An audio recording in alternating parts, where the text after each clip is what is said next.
Another setback for Elliot Yeo. Can you sort of take us inside what went wrong there? Yeah, so he just hasn't progressed as well as we'd hoped when integrating back into training. So we're just going to do a bit more research and we'll know a bit more within the next week or so, which it's a bit of a shame for him. It's been a really challenging period and for us as well. He's an important player to our team, but we'll keep working with him and try and find the best outcome we can. Does it get to the point now where you think, is it worth the risk playing him again this year? Look, we're running out of weeks, there's no question about that, but I still think it's really important that we still set him up for success, whether that he plays this year or not.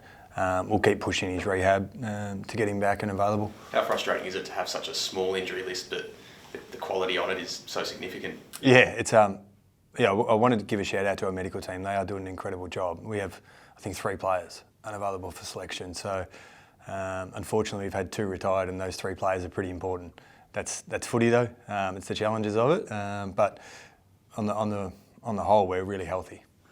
Just back on Elliot, the issues he's got, is it the same issues he's had, or is it a new injury that's popped up? Is it what's holding you back then? Oh, it's all to do with the original injury. Yeah, that's just had some complications along the way, it's not totally unusual, but it's just sort of been one thing on top of the other, unfortunately, this year for him, and just hasn't been able to quite progress as much as we'd hoped. Not many guys on the list yet to debut, but now that Malachi's got his go, like Luke Gregor on that, knocking on your door even more regularly now. He knocks on my door a lot to start with, which is great, and catch up with him all the time and talk about his footy. And I don't want to make it about Luca, but for all of our players, we got really clear plans on where we're asking them to get better, and he's a part of that, and we'll keep rewarding form and trying to pick the best team available.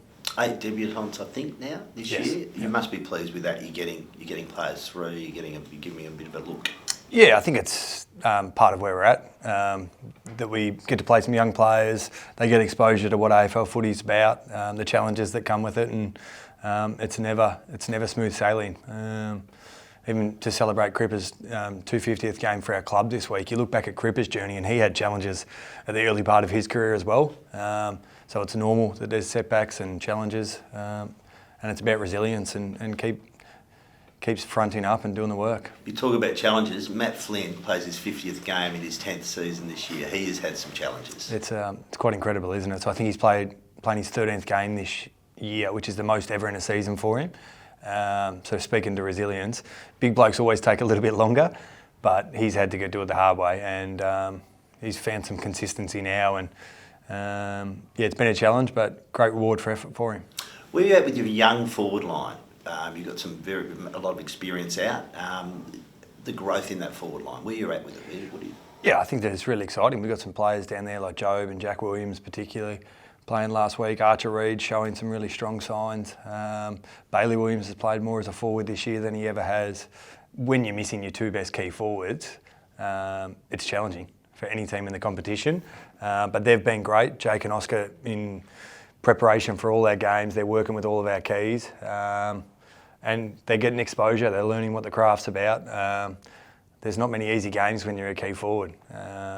So they're coming up against really good opponents every week, and I think they're showing some really strong signs.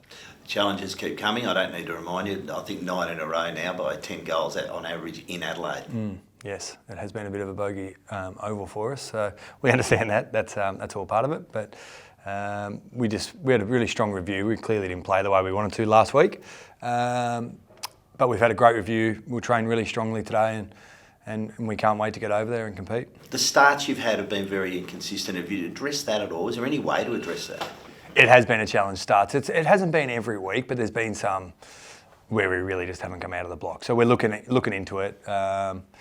Sometimes it's a tiny thing. So we'll work our way through it, but we clearly want to start games well, particularly interstate. 4 goals for Matt Owies in the waffle on the weekend. Does he come back in?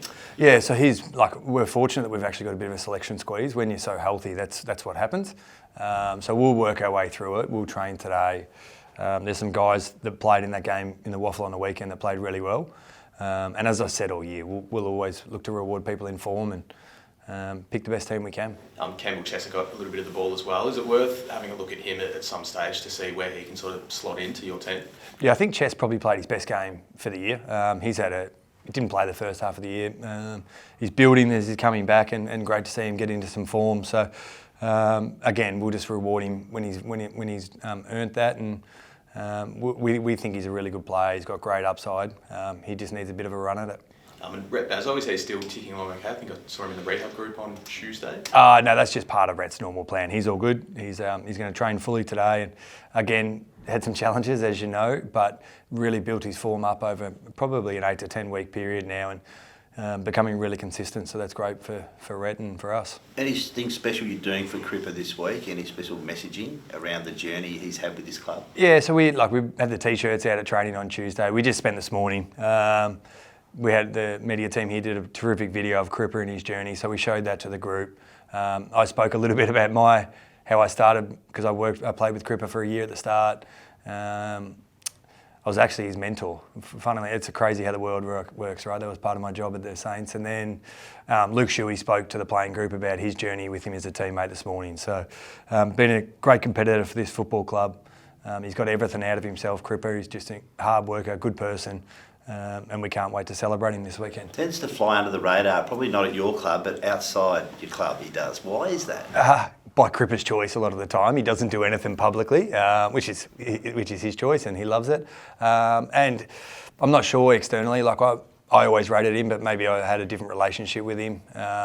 He's always a really difficult matchup, and anytime he's played over 250 games for the Eagles and a few more for the Saints, that he challenged opposition the way he runs and works, and his finishing skills are elite as well, so he's had a great career. Did you see the makings of what he would become when you were mentor starting it? For sure. Like, he was such a hard worker. I tell the story this morning about, we did a time trial, and he won it in his first year as an 18-year-old kid, and it was a 1K time trial, and he ran the fastest time anyone had ran for years there. So yeah, he had the makings of always being what he is now. Have a few challenges at Port. A bit hard to get a read on them too at the moment, but a few challenges in their midfield. Yeah, I think Port are super dangerous. I think they've improved their form over the last 6 or 8 weeks, and at their best, they're really dangerous. They've got some elite ball users that run and carry and can slice you up if you don't get it right. So we've done our planning this morning to the players around that, and we'll train some things today to make sure that we're ready for it, and then focus on our part of the game as well. And Mitch Georgiades is in pretty good form too.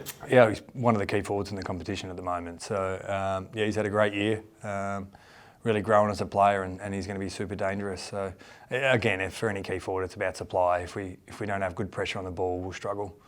We often talk about player movement, but is this the time of year you start to look at how you can bolster the coaching ranks next year as well? Oh, I think every club every year, will spend time working how they can improve every part of their organisation and footy department. So, we're really focused. We've got 7 games to go. We're going to work hard on that, and we'll look at everything at the end of the year, how we can improve.